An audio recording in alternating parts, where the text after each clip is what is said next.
5 minute کی گفتگو پہلے اس میں سوالات کریں گے اور اوپن کریں گے اور دوسرے گفتگو کو ہم اوپن ہندو ہیڈ آف دی ڈپارٹمنٹ میں تو میں ٹیکسی جو ہم نے جمع کی ہے قیادت کے سیکولرزم سے اور اتنی بڑی یہ سچ ٹی وی کو اعزاز اور قیادت کے دوسرے اندیش نگاہوں سیاستدانوں کو بلا کے باتیں کرتے ہیں، لیکن ہمارا جو لوگ جو ہے ڈاکٹر سمر سلطانہ صاحبہ ہے، دانشوروں کی یہ طرح امتیاز ہے کہ فکر دے سکتے ہیں کہ ہم اپنا زیادہ فوکس سب لوگ ہیں جو قائد اعظم کے فالو ان کو اہمیت دیتے ہیں، جو علامہ اقبال کے فال حاصل ہے کہ لوگوں کو اور ہیں وہ پاکستانی سے میں ہمارا جو ہے کہ جو ہمارے مہمان قائد اعظم کی بصیرت کی نیا کو پار لگا سکتے ہیں، دو قومی نظریہ موضوع پر اپنی گفتگو پیش کریں گے اور ہندوتوا کے موضوع 5 منٹ کی گفتگو پہلے اس میں سوالات کریں گے اور لیں گے، دوسرے گفتگو کو ہم اوپن کریں گے اور ہیڈ آف دی ڈپارٹمنٹ میں تو میں انہیں ہندو قیادت کے سیکولرزم سے اور اتنی بڑی ایک ٹیکسی جو ہم نے جمع کی ہے اور قیادت کے دوسرے اندیش نگاہوں سیاستدانوں کو بلا کے باتیں کرتے ہیں، لیکن ہمارا جو لوگ جو ہے یہ سچ ٹی وی کو اعزاز دانشوروں کی یہ طرح امتیاز ہے کہ ڈاکٹر سمر سلطانہ صاحبہ ہے، ہم اپنا زیادہ فوکس سب لوگ ہیں جو قائد اعظم کے فالو فکر دے سکتے ہیں،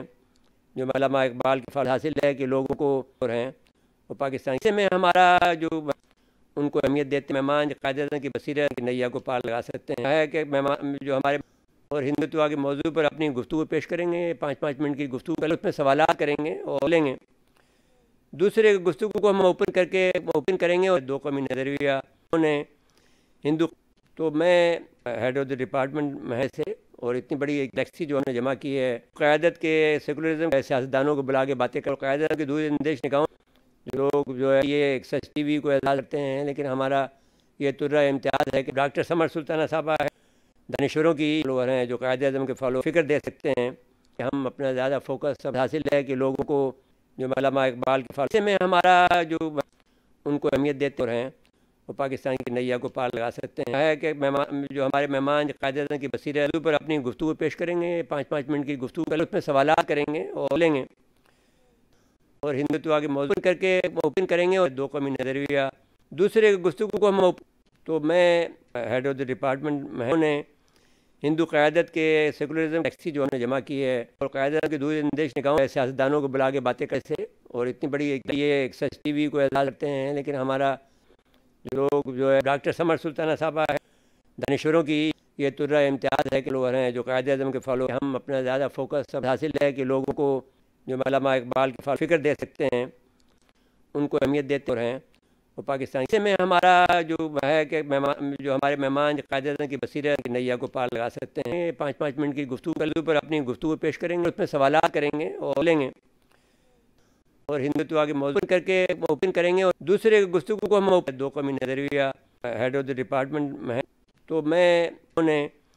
ہندو قیادت کے سیکولرزم ٹیکسی جو ہم نے جمع کی ہے سیاستدانوں کو بلا کے باتیں کرتے اور اتنی بڑی ایک قیادت کے دوسرے اندیش نگاہوں یہ سچ ٹی وی کو اعزاز کرتے ہیں، لیکن ہمارا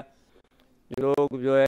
دانشوروں کی ڈاکٹر سمر سلطانہ صاحبہ ہے لوگ ہیں جو قائد اعظم کے فالو یہ طرح امتیاز ہے کہ ہم اپنا زیادہ فوکس سب جو علامہ اقبال کے فال فکر دے سکتے ہیں حاصل ہے کہ لوگوں کو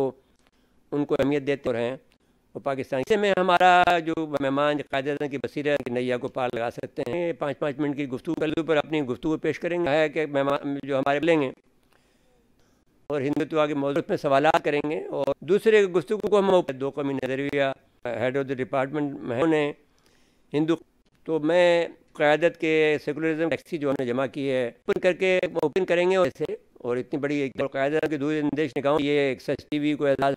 جو لوگ جو کرتے ہیں، لیکن ہمارا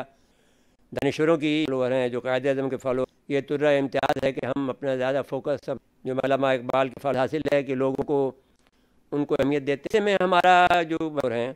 وہ پاکستان کی نیا کو پار لگا سکتے ہیں، مہمان قائد اعظم کی بصیرت 5 منٹ کی گفتگو ہے کہ جو ہمارے موضوع پر اپنی گفتگو پیش کریں گے اور ہندوتوا کے موضوع لیں گے اس میں سوالات کریں گے اور دوسرے گفتگو کو ہم دو قومی نظریہ ہیڈ آف دی ڈپارٹمنٹ میں فکر دے سکتے ہیں انہیں ہندو تو میں قیادت کے سیکولرزم ٹیکسی جو ہم نے جمع کی ہے اوپن کریں گے اور اتنی بڑی ایک قیادت کے دوسرے اندیش نگاہوں یہ سچ ٹی وی کو اعزاز جو لوگ جو کرتے ہیں، لیکن ہمارا لوگ ہیں جو قائد اعظم کے فالو یہ طرح امتیاز ہے کہ جو علامہ اقبال کے فال حاصل ہے کہ لوگوں کو ہم اپنا زیادہ فوکس سب ہیں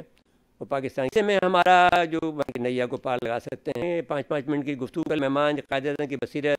ان کو اہمیت دیتے ہوئے پر اپنی گفتگو پیش کریں گے اور ہندوتوا کے موضوع میں سوالات کریں گے اور لیں گے۔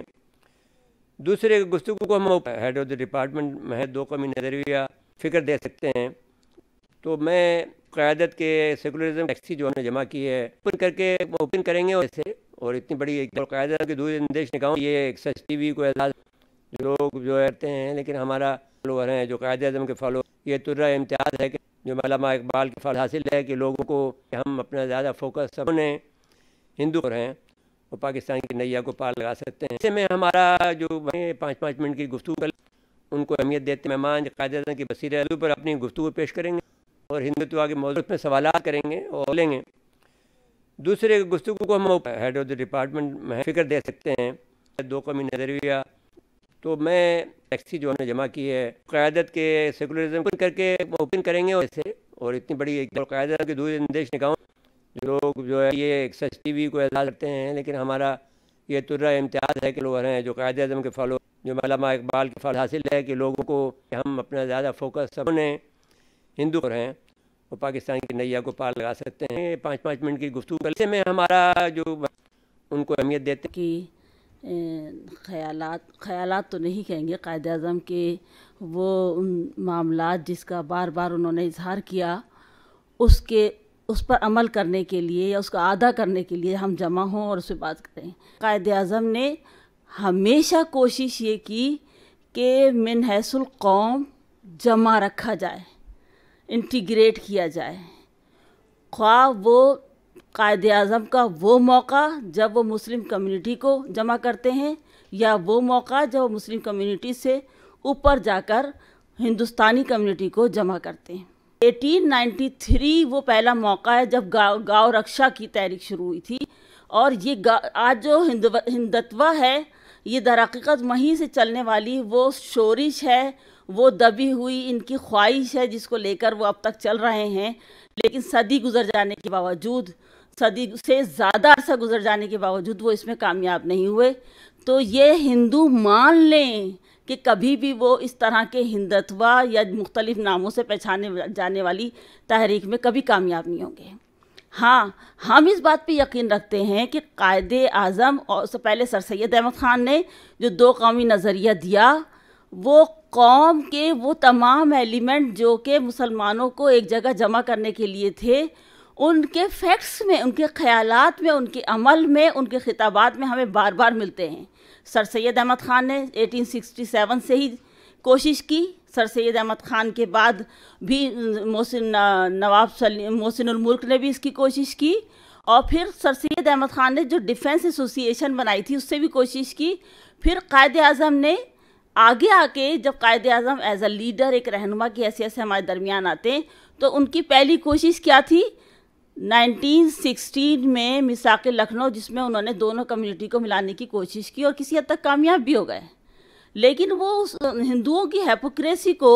اس وقت جانے جب وہ کھل کر سامنے آئے۔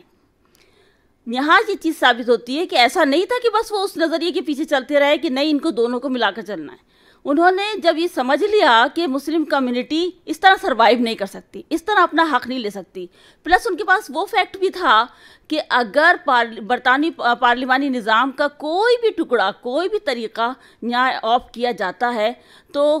کوئی وجہ نہیں کہ مسلمان کبھی سر نہیں اٹھا سکیں گے۔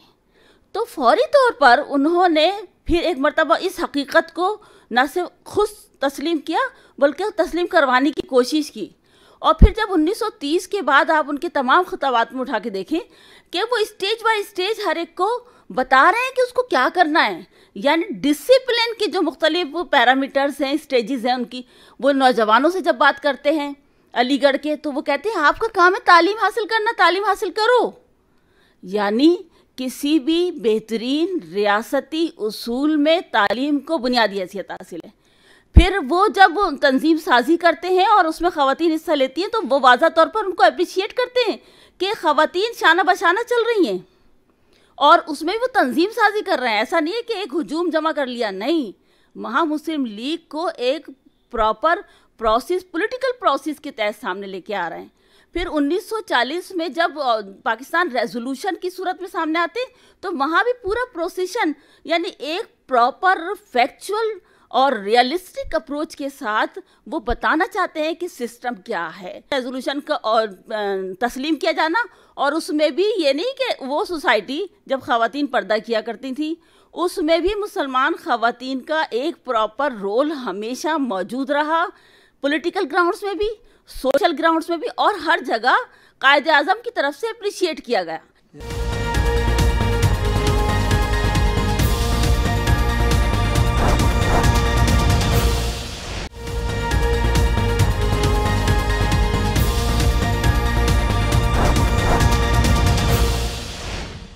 خواجہ رضی حیدر صاحب سے درخواست گزار ہوں. بسم اللہ الرحمن الرحیم. سب سے پہلے تو میں سچ چینل کو مبارکباد پیش کرتا ہوں کہ سوسائٹی جب خواتین قائد اعظم پاکستان اور قومی حوالے سے جو بھی یادگار ایام آتے ہیں اس پر اس نوعیت کے پروگرام منعقد کرتے ہیں جس سے کہ نئی نسل کی تربیت ہو سکے اور نئی نسل تک معلومات پہنچ سکیں. آج ہم یہاں پر بانی پاکستان قائد اعظم محمد علی جناح کو خراج عقیدت پیش کرنے کے لیے جمع ہوئے ہیں. یقیناً یہ ہمارے لیے بڑی سعادت ہے کہ ہم اپنے قائد کو یاد کر رہے ہیں، اور یاد بھی اس طرح سے کر رہے ہیں کہ ہم وہ باتیں جنہیں عموماً تاریخ میں یا گفتگو کے دوران بعض لوگوں نے جنہوں نے ٹکڑوں میں تاریخ پڑھی ہے، مسلسل کے کوئی مطالعہ نہیں کیا تاریخ کا، انہوں نے جو غلط فہمیاں پیدا کی ہیں ان کو دور کیا جا سکے. اور یہ دور ہم اس لیے کرنا چاہتے ہیں کہ نئی نسل کے سامنے قائد اعظم کی ایک بڑی واضح اور حقیقت پسندانہ تصویر موجود ہو. میں آپ سے عرض کروں کہ 1906 میں قائد اعظم نے کانگریس میں شرکت کی. سورت کا اجلاس تھا سورت کے مقام پر. تو اس اجلاس میں قائد اعظم نے اپنی زندگی کی پہلی سیاسی تقریر کی ہے. یہ تقریر جو تھی یہ اصل میں مسلم وقف اولاد کے سلسلے میں پریوی کونسل میں ایک قانون بنا دیا تھا کہ مسلمانوں کی وقف جائیدادیں جو ہیں ان کا پیسہ جو ہے مسلمانوں کو نہیں بلکہ حکومت کو جایا کرے گا. اس کے خلاف مسلمان بہت عرصے سے احتجاج کر رہے تھے، جس میں سر سید احمد خان بھی شامل تھے، جسٹس سید امیر علی بھی شامل تھے، اور دیگر ہندوستان کے اس زمانے کے جو بڑے اہم لوگ تھے وہ سب شامل تھے. تو اس سلسلے میں ایک مولوی رفیع الدین تھے، انہوں نے ایک قرارداد پیش کی کانگریس کے اجلاس میں کہ اس بل کو اس قانون کو ختم کیا جائے. تو قائد اعظم نے پہلی تقریر وہاں پر جو کی تو وہ اس مسلم وقف علی الاولاد کے قانون کے حق میں کی انہوں نے، اور مسلمانوں کے حق کی بحالی کے لیے انہوں نے بہت زوردار الفاظ میں اور قانون کے دائرے میں رہتے ہوئے انہوں نے بات کی تھی، جس کو بہت قبول کیا گیا. دوسری تقریر اسی اجلاس میں انہوں نے سیلف گورنمنٹ کے حوالے سے کی، جس میں انہوں نے بہت زور دیا اس بات پہ کہ جب تک کہ ہم ہندوستانیوں کو ہندوستانی حکومت میں شامل ہونے کا موقع نہیں دیں گے اس وقت تک ہندوستان کسی صورت سے بھی ترقی نہیں کر سکتا.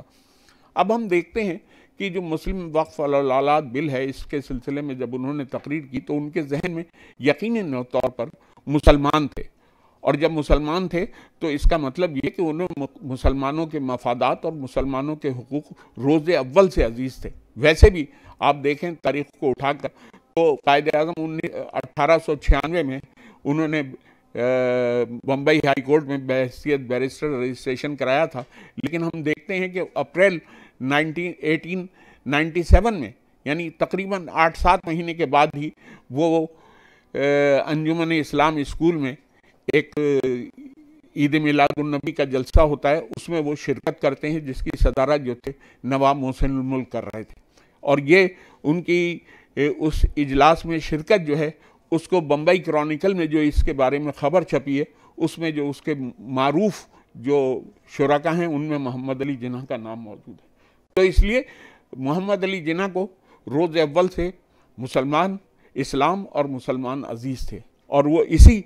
انہی خطوط پر کام کر رہے تھے۔ کانگریس میں شرکت جو ہے اصل میں اگر وہ کانگریس میں شرکت نہ کرتے، ایک تو یہ کہ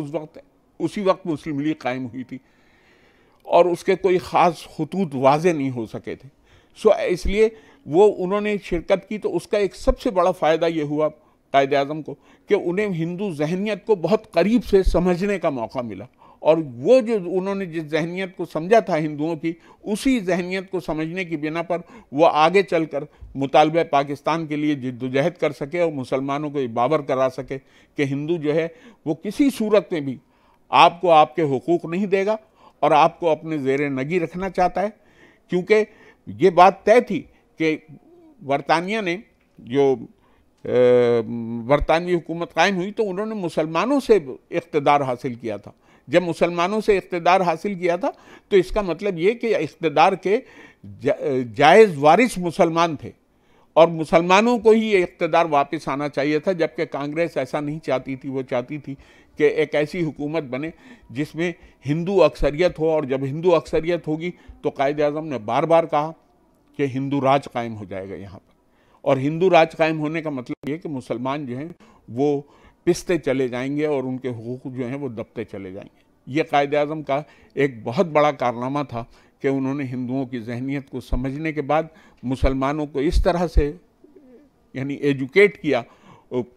کہ وہ مطالبہ پاکستان کے حق میں کھڑے ہو گئے، اور انہوں نے بھرپور جدوجہد کی پاکستان کے لیے۔ قائد اعظم میں روز اول سے ایک تو جرأت اظہار جو ہوتی ہے نا، وہ کسی پولیٹیکل لیڈر کے لیے بہت ضروری ہوتی ہے کہ وہ کرے، صداقت، دیانت، امانت، یہ تمام چیزیں اپنی جگہ، لیکن جرأت اظہار بڑی اہمیت رکھتی ہے۔ قائد اعظم نے جب 1944 سپٹمبر میں گاندھی سے ان کے مذاکرات ہو رہے تھے تو انہوں نے گاندھی سے بہت واضح طور پر کہا کہ ہم آپ کے ساتھ کیسے چل سکتے ہیں، ہم ایک علیحدہ قوم ہے، ہمارا جو علم الاسماء ہے وہ الگ ہے، ہماری تہذیب الگ ہے، ہمارے ہیروز الگ ہیں، ہماری تاریخ الگ ہے، ہمارے طرز معاشرت الگ ہے، ہماری شادی بیاہ کی رسمیں الگ ہیں، ہم آپ سے ہر اعتبار سے ایک مختلف قوم ہے، تو یہ کیسے ممکن ہے کہ ہم ایک ہندو قوم کے ساتھ اپنے آپ کو ضم کر لیں۔ یہی دو قومی نظریے کی جیت تھی جس کی بنیاد پر یہ پاکستان معاہدہ وجود میں آیا۔ بہت شکریہ۔ وہ پروفیسر سیما ناصدی صاحبہ سے درخواست گزار ہوں مجھے۔ بسم اللہ الرحمن الرحیم۔ اس عمر سے کون واقف نہیں ہے کہ نوجوان کسی بھی کسی بھی قوم کا مستقبل ہوا کرتے ہیں، لہٰذا جس قدر پرجوش، پرعزم اور عقل و شعور سے بہرہ مند ہمارے نوجوان ہوتے ہیں، اسی قدر وہ قوم مضبوط اور طاقتور سمجھی جاتی ہے۔ قائد اعظم محمد علی جناح کی دوربین نگاہوں کو اس حقیقت کا ادراک تحریک پاکستان کے بالکل آغاز میں ہی ہو چلا تھا۔ وہ سمجھ چکے تھے کہ ہر زندہ قوم کے نوجوان ہی اصل میں اس کا مستقبل ہوا کرتے ہیں۔ اس اصل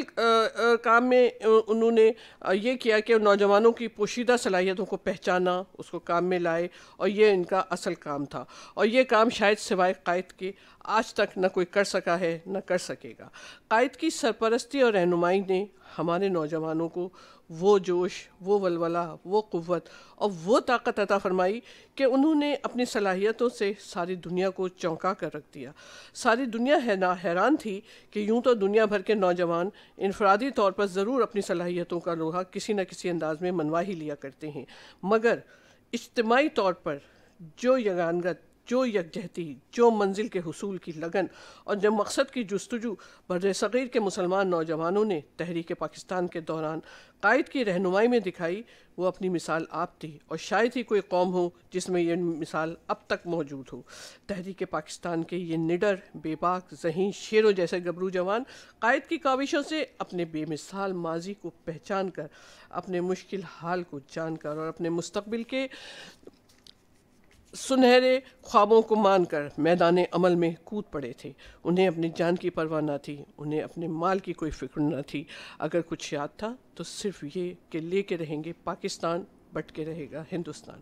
قائد نے اپنے افکار اور اپنے عمل سے مسلم نوجوانوں میں آزادی کے حصول کی وہ شمع روشن کر دی تھی جو بجھائے نہ بجھ سکی۔ خود کانگریس کے کئی رہنما اپنی شکست کے بعد یہ کہتے پائے جاتے تھے کہ اگر آج مسلم لیگ کی کامیابی ہے تو دراصل اس کی دو اہم ترین وجوہات تھیں. ایک قائد اعظم محمد علی جناح جیسا مدبر، دوربین، بے مثل رہنما، اور دوسرا وہ پرجوش پرعزم مسلم نوجوان جو آزادی کے حصول کے لیے جی جان کی بازی لگانے سے بھی کہیں گریز نہیں کرتے. قائد اعظم نے اس وقت کے نوجوانوں کی ذہنی، اخلاقی صلاحیتوں اور قوتوں کو نکھارا، انہیں ان کے اسلاف کی پہچان کروائی، انہیں بتایا کہ مسلمانوں کی اصل روشن تاریخ کیا ہے، انہیں بتایا کہ ایمان، اتحاد، تنظیم کیا ہے اور یہ کس طرح کسی قوم کی ترقی اور کامیابی کا زینہ بنا کرتی ہے اور مستقبل کو تابناک بنایا کرتی ہے. یہی وہ عمل تھا جس نے اس وقت کے نوجوانوں میں بہت جلد یہ جذبہ اجاگر کر دیا کہ وہ اپنا شاندار ماضی لوٹانے کے لیے بے چین ہو کر سینہ سپر ہو گئے. اس وقت کا نوجوان خواہ غریب تھا یا امیر، چھوٹا تھا یا بڑا، قائد کی کاوشوں سے صرف اور صرف آزادی کا سپاہی بن بیٹھا تھا. اس کے ذہن میں صرف اور صرف مسلمانوں کی آزادی اور مسلمانوں کے لیے ایک الگ عرض وطن کے حصول کا جذبہ معزن تھا، اور وقت گزرنے کے ساتھ ساتھ یہ جذبہ بڑھتا ہی چلا جا رہا تھا. قائد اعظم نے ہمیشہ نوجوانوں، بالخصوص طلباء پر بھرپور اعتماد کیا، اور نوجوان اپنے اس عظیم قائد کے ایک اشارے پر سر پر کفن باندھ کر دوڑے چلے آتے تھے. اور یہی وہ اصل وجہ تھی کہ ہم آج ایک آزاد، خود مختار مسلم ریاست کے باوقار شہری بن سکے. ہمارے نوجوانوں نے اپنے قائد کے ساتھ مل کر ان کی رہنمائی اور سرپرستی میں اپنا ٹارگٹ مملکت خداداد کا حصول انتہائی جان فشانی اور قربانیوں کے بعد ممکن بنایا. آج بھی ہمارا نوجوان کم نہیں ہے، اگر کمی ہے تو اس کے ایک اچھے رہنما کی، ایک ایسے رہنما کی جو ان کی صلاحیتوں کو پہچان کر قائد کی طرح ان سے مستفید ہونے کا گر جانتا ہو، اور یہی گر قوم کو روشن مستقبل کی نوید بھی دے سکتا ہے، کیونکہ عقابی روح جب بیدار ہوتی ہے جوانوں میں، نظر آتی ہے ان کو اپنی منزل آسمانوں میں. شکریہ.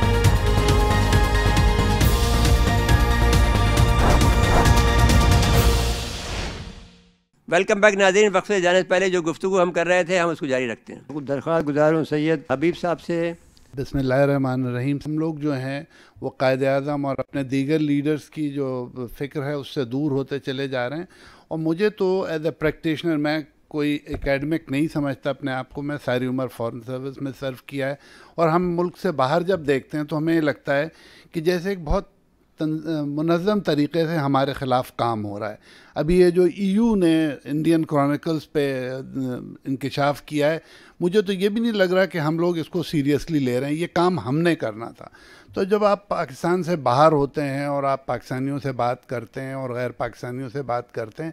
تو آپ کو ایک دم احساس ہوتا ہے کہ قائد اعظم کی شخصیت کو شاید ہم نے سمجھا نہیں، اور اگر سمجھا تھوڑا بہت تو اس کو دنیا میں ہم نے ڈسکس کرنے کی کوشش یا پروپیگیٹ کرنے کی کوشش نہیں کی. اس کا نقصان یہ ہے کہ آپ دنیا میں کہیں بھی جائیں گے تو آپ کو گاندھی جی کا مجسمہ مل جائے گا اور گاندھی جی کے بارے میں لوگ بات کرتے مل جائیں گے، لیکن ہم ملک میں بھی نہیں کر رہے ہیں کام اور ملک کے باہر بھی نہیں کر رہے ہیں. قائد اعظم کے جو اصول تھے، جو قائد اعظم کے نظریے تھے، اور اس کے بارے میں تو اب ہماری نئی نسل کو شاید پتہ بھی نہیں ہے. اس لیے اس طرح کی تقریبات کی سب سے بڑی اہمیت یہ ہے کہ ہم ان اصولوں کا ذکر کریں تاکہ ہمارے نوجوانوں کو کم از کم پتہ چلے، اور جب وہ کسی قابل ہوں پالیسی بنانے میں یا عمل کرانے میں، اس وقت وہ اس سے استفادہ حاصل کریں. جب پاکستان بنا تو اس کے کچھ عرصے کے بعد برطانوی سفیر قائد اعظم کے پاس آیا اور اس نے کہا جو انگلستان کے بادشاہ ہیں ان کا بھائی جو ہے وہ کراچی سے ٹرانزٹ کر رہا ہے، یہ بہت اچھا ہوگا کہ آپ ان کو ریسیو کر لیں. ہم نئی ریاست تھے، ہمیں ضرورت تھی برطانیہ کی. قائد اعظم نے کہا کہ مجھے کوئی اختلاف نہیں ہے اس سے، میں خوشی خوشی جاؤں گا، لیکن کیا اگر میرا بھائی انگلینڈ سے ٹرانزٹ کرے گا تو آپ کا بادشاہ اس کو ایئرپورٹ پہ لینے کے لیے جائے گا. اب دیکھیے یہاں انہوں نے ایک اصول طے کیا جسے ہم ریسیپروسٹی کہتے ہیں. ہمارے ہاں وہ آپ کو مسنگ نظر آتا ہے. کسی ایک بادشاہ کے آنے پہ ہمارے پرائم منسٹر اور صدر چلے جاتے ہیں اور دوسرے پہ نہیں آتے. تو جو قائد اعظم کے جو اصول تھے، اسی طرح سے ایک کیس میں کسی بزنس مین نے قائد اعظم کو کہا کہ یہ میرا کیس ہے اور اس کے میں آپ کو 5,000 روپے دینا چاہتا ہوں. تو قائد اعظم کا نہیں، میرا یہ اصول نہیں ہے، میں پر ڈے کے حساب سے لوں گا. تیسرے دن کیس کا فیصلہ ہو گیا اور قائد اعظم کو فیس کے طور پہ ٹوٹل 1,500 روپے ملے. نہ انہوں نے کیس کو بڑھانے کی کوشش کی، نہ اس آدمی سے کوئی اور مراعات لینے کی کوشش کی. اگر اب آپ اپنا نظام دیکھیں عدالتی تو آپ کو یہ پریکٹس بالکل غائب نظر آتی ہے. اچھا، قائد اعظم کے ساتھ ساتھ اگر ہم لوگوں نے اب تک میں نے نہیں سنا کہ علامہ اقبال پہ بھی غور کیا ہے. علامہ اقبال کی جو فکر تھی، جو علامہ اقبال کا نظریہ تھا، اور اگر آپ غور سے دیکھیں تو قائد اعظم کو انڈین پالیٹکس میں لانے کی سب سے بڑی وجہ علامہ اقبال تھے. ان کا فلسفہ، ان کی محنت، اور جس طرح انہوں نے ایک مسلم لیگ، دیکھیے مسلم لیگ میں جو خرابیاں 1906 میں تھیں وہ آج بھی وہی ہیں موجود. ایک زمینداروں کی جماعت جس کا کوئی فلسفہ نہیں تھا. علامہ اقبال اور قائد اعظم کو اگر آپ نکال دیں اور ایک آدھ جو اور رہنما سے راجہ صاحب محمود آباد کو اور لیاقت علی خان کو، تو آپ کو بڑی کوئی شخصیت نظر نہیں آتی ہے اسٹرگل کے دوران. اس لیے کہ یہ زمینداروں کی جماعت تھی. قائد اعظم نے اور علامہ اقبال نے مل کے اس جماعت کو کی اپیل کو نوجوانوں کے لیے، جیسے ابھی پروفیسر صاحبہ نے کہا کہ نوجوان کھڑے ہو گئے قائد اعظم کی اس پہ. وہ نوجوان کدھر تھے جو 1940 سے پہلے وہ نوجوان تھے موجود، لیکن ان میں سے کوئی بھی ایسا نہیں تھا کہ جس نے مسلم لیگ کی اپیل پہ لبیک کہا ہو. تک قائد اعظم کے اوپر جو کتابیں لکھی گئی ہیں، پاکستانیوں نے لکھی ہیں، باہر والوں، کسی نے یہ نہیں لکھا کہ انہوں نے فلاں اللیگل کام کیا. جیسے کال دیں اور ایک آدھ جو اور رہنما سے راجہ صاحب محمود آباد کو اور لیاقت علی خان کو، تو آپ کو بڑی کوئی شخصیت نظر نہیں آتی. اس لیے کہ یہ رہتی ہے اسٹرگل کے دوران زمینداروں کی جماعت تھی. علامہ اقبال نے مل کے قائد اعظم نے اور اپیل کو نوجوانوں کے لیے، جیسے ابھی پروفیسر صاحبہ نے کہا کہ نوجوان کھڑے ہو گئے قائد اعظم کی اس جماعت کو کی. وہ نوجوان کدھر تھے جو 1940 سے پہلے وہ اس پہ، ان میں سے کوئی بھی ایسا نہیں تھا کہ جس نے، نوجوان تھے موجود لیکن پہ لبیک کہا ہو. تک تھا یا جو بھی سٹینڈرڈ فیس تھی وہ دیکھ کے اپنا ٹکٹ ری ایشو کرایا. یہ وہ چیزیں ہیں جو ہمارے سسٹم میں اس وقت ان کی شدید ضرورت ہے کہ ہم قائد اعظم کی ان کو فالو کریں اور اس کے تحت پاکستان کو چلانے کی کوشش کریں. بہت شکریہ. ڈاکٹر ساجدہ پروین صاحبہ سے درخواست گزار ہوں. نحمد و نصلی علی رسول الکریم، اما بعد، فاعوذ باللہ من الشیطان الرجیم، بسم اللہ الرحمن الرحیم. عزیزان گرامی، بات جب یہ ہو رہی ہے کہ قائد اعظم کی بصیرت اور بصارت، تو ابھی جب ہم بات کر رہے تھے تو میں یہاں پر ایک شعر کے ساتھ آج کی گفتگو کو سمیٹنا چاہوں گی اور محور و مرکز بناؤں گی کہ بے اثر ہو گئے سب حرف نوا تیرے بات، کیا کہیں دل کا جو احوال ہوا تیرے بات، تو بھی دیکھے تو ذرا دیر کو پہچان نہ پائے، ایسی بدلی کوچے کی فضا تیرے بات، اور تو کیا کسی پیما کی حفاظت ہوتی، ہم سے ایک خواب سنبھالا نہ گیا تیرے بات. بات یہ ہے کہ ہم قائد اعظم کا یوم پیدائش مناتے ہیں، یوم وفات مناتے ہیں، قائد اعظم ڈے مناتے ہیں، ان کی سیرت کے اوپر گفتگو کرتے ہیں، ان کی بصیرت پر گفتگو کرتے ہیں. اور بصیرت جب تک مکمل نہیں ہوتی جب پروردگار عالم کسی کو بصارت سے، دانائی سے اور گہرائی سے نہ نوازے. یہاں پر ایک بات کا اور تذکرہ کرنا ضروری سمجھوں گی کہ جب بصیرت کی بات آتی ہے تو ابھی جب نصرت مرزا صاحب یہاں پر ابتدائی تقریب میں، ابتدائی فکری نشست میں بات کر رہے تھے تو انہوں نے قوم اور ہجوم کا حوالہ دیا. اس کے ساتھ ساتھ انہوں نے خواجہ رضی حیدر صاحب کی کتاب میں وہ 14 خصوصیات یا اوصاف کہوں گی کہ جس کی وجہ سے آج ایک شخص ایک رہنما بن کر، ایک قائد اعظم بن کر آپ کے اور ہمارے دلوں میں اور تاریخ کے اوراق کے اندر محفوظ ہے، اور ہم اسے یاد کرتے ہیں اور اس کی مشعل راہ بنا کر کچھ نہ کچھ سیکھنے کی کوشش کرتے ہیں. یہاں میرے بہت سارے اور احباب نے جو یہاں پر گفتگو کی، اس میں ان کی زندگی کے مختلف حوالوں سے گفتگو کی. میں اپنی معروضات کو کہاں اور کس کوزے میں بند کروں؟ ان لوگوں کے سامنے میں زندگی کی ایک طالب علم ہوں اور اپنے ارد گرد ماحول میں جو محسوس کرتی ہوں میں اس پر بات کروں گی. بات بصارت کی آئی اور اصولوں کی بات آئی تو بصارت اور بصیرت اسی وقت کسی شخص کی شخصیت کے اندر پنہا ہوتی ہے اور پوشیدہ ہوتی ہے جب وہ اصولوں کا پابند ہو. 14 خصوصیات تو آپ نے لکھ دی ہیں، لیکن اصول سب سے پہلے جب اپنی ذات کے اوپر اس کا انطباق ہوتا ہے تبھی ہم کہتے ہیں کہ کسی کی بصیرت اور بصارت اور دانائی، گہرائی اور گہرائی ایک شخص کے اندر موجود ہے. میں بات کروں گی اس حوالے سے کہ لیفٹیننٹ ADC جو حسن گل صاحب ہیں، وہ آپ کے پاس موجود ہیں. اب یہ بصارت کا پہلا اظہار ہے. پہلی کابینہ کا اجلاس ہو رہا ہے اور اس کے اندر انہوں نے یہ پوچھا تھا کہ کابینہ کا اجلاس ہونے جا رہا ہے تو جو وزیر آ رہے ہیں ان کے لیے چائے اور کافی کا انتظام کیا جائے یا کیا کیا جائے. آپ نے نہایت سخت نظروں سے, استفہامی نظروں سے, حیرت کی نظروں سے دیکھا اور کہا کہ کیا وہ اپنے گھر سے پی کر نہیں آئیں گے یا گھر جا کر نہیں پئیں گے. یہ پہلا اظہار تھا بصیرت کا, بصارت کا اور دانائی کا. یہ اظہار اس بات کا تھا کہ یہ جو لوگ آ رہے ہیں وہ قوم کی خدمت کرنے کے لیے آ رہے ہیں اور ان کا پہلا کام قوم کی خدمت کرنا ہے. اور پھر یہی ہوا تھا کہ نہ چائے ملی نہ کافی ملی, سادہ پانی کے اوپر یہ اجلاس ہو گیا. یہ پہلا اظہار تھا, پہلا جو رد عمل تھا جو پاکستان بنانے کے بعد جو لوگ قوم کے فیصلے کیا کرتے ہیں اور جن کے ہاتھوں میں جو منصب پر براجمان ہوتے ہیں اور جو لوگ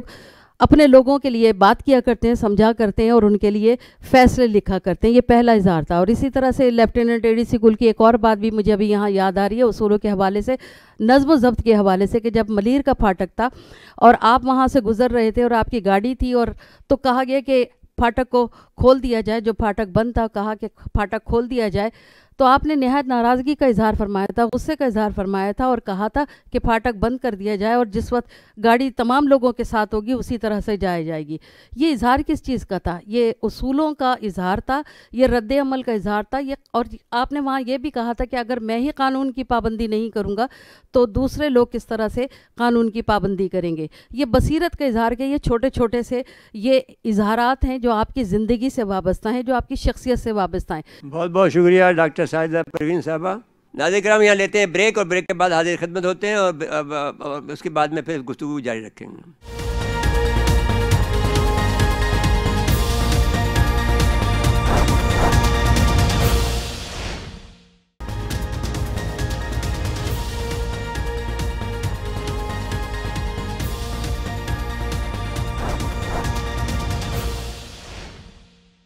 ویلکم بیک ناظرین. اپنی گفتگو کا جو دوسرا حصہ ہے وہ شروع کرتا ہوں اور میں خواجہ رضی حیدر صاحب سے یہ پوچھنا چاہتا ہوں کہ خواجہ صاحب فرمائیے, قائد اعظم صاحب کی کوئی ایسی بات ہمیں سے وابستہ ہیں. بہت بہت اور اپنے جو سامعین کو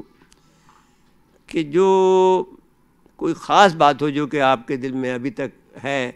اور جو آپ کی دل میں جاگزی ہیں اور وہ آپ نہیں کہہ پائے ہیں. سب میرا تعلق چونکہ تحقیق سے ہے اور لازمیات سے جو آدمی تحقیق کا آدمی ہوتا ہے اس کی تمام گفتگو جو ہے وہ ڈاکومنٹڈ بیس ہوتی ہے. جب تک میرے سامنے کوئی ڈاکومنٹ نہ ہو میں کسی بات کا, اس لیے میں قصے کہانیوں سے دور نظر آتا ہوں. کہ اچھا پھر یہ ہے کہ یہ جو ڈاکومنٹ ہیں یہ قائد اعظم سے متعلق ہیں, قائد اعظم پیپرز ہیں, مسلم لیگ کے ڈاکومنٹس ہیں, یا شمس الحسن کلیکشن ہے, یا سردار نشتر کا کلیکشن ہے. تو ان میں کوئی چیز موجود ہے تو وہ تو مجھے صحیح نظر آتی ہے, لیکن یہ جو ثانوی ماخذ ہوتے ہیں نا ان میں بعض چیزیں بہت اپنی مرضی اور اس کے مطابق بعض لکھ دی جاتی ہیں اور وہ باتیں اتنی عام ہو جاتی ہیں کہ وہ حقیقت نظر آنے لگتی ہیں. تو ایسے بہت سارے واقعات میرے ذہن میں ہیں جو میں اکثر و بیشتر سوچتا رہتا ہوں کہ ان باتوں کی کیا دلیل ہے. جیسے ہمارے ابھی آپ معذرت کے ساتھ میں آپ سے عرض کروں, اسی کراچی میں یہ بات ہوتی رہی کہ صاحب قائد اعظم کا نواسہ اسلم جناح ہے, جبکہ اس کا کوئی تعلق نہیں تھا قائد اعظم سے. وہ ناتھو پونجا کے خاندان سے تھا, جناح کے جو چچا تھے ان کے خاندان سے تھا, تو اس کو جناح لکھنے کا بھی حق حاصل نہیں تھا اسلم جناح کو. لیکن ہمارے یہاں حکومتیں بھی اسے نوازتی رہیں, ہمارے یہاں عوام بھی اس کو سمجھتے رہے, مزار قائد پہ بھی وہ بہت پروٹوکول کے ساتھ حاضری دیتا رہا. تو کسی میں یہ جرت نہیں تھی کہ یہ بات کہہ سکے. مجھے جب یہ خط آیا کیبنٹ ڈویژن سے کہ یہ بتائیں اس کے بارے میں, تو میں نے ان کو بہت تفصیل سے لکھ کے بھیجا اور شجرا بھیجا میں نے کہ دیکھیے یہ ہے, اس کو کوئی حق حاصل نہیں ہے کہ جناح کا لفظ استعمال کرے, کیونکہ جناح کا لفظ تو جناح پونجا کی جو اولاد ہے وہ استعمال کر سکتی ہے. تو اور قائد اعظم کے نواسہ جو ہے وہ نسلی واڈیا ہے, وہ انڈیا میں موجود ہے. اور کوئی آدمی یہ کلیم نہیں کر سکتا. لیکن اس کے باوجود اسے پروٹوکول بھی ملتا رہا اور سب کچھ ملتا رہا. تو ہم یعنی جو وہ لوگ ہیں جو اس کا تعین کر سکتے ہیں, جسے ڈٹرمن کر سکتے ہیں کہ یہ چیز صحیح ہے اور یہ چیز غلط ہے, ان لوگوں کو ہم اہمیت نہیں دیتے. ہم اصل میں ایک عوامی رجحان کو دیکھتے ہیں کہ صاحب ہم کسی طرح سے چونکا دیں لوگوں کو. جناب محترم پروفیسر اعظم چودھری صاحب,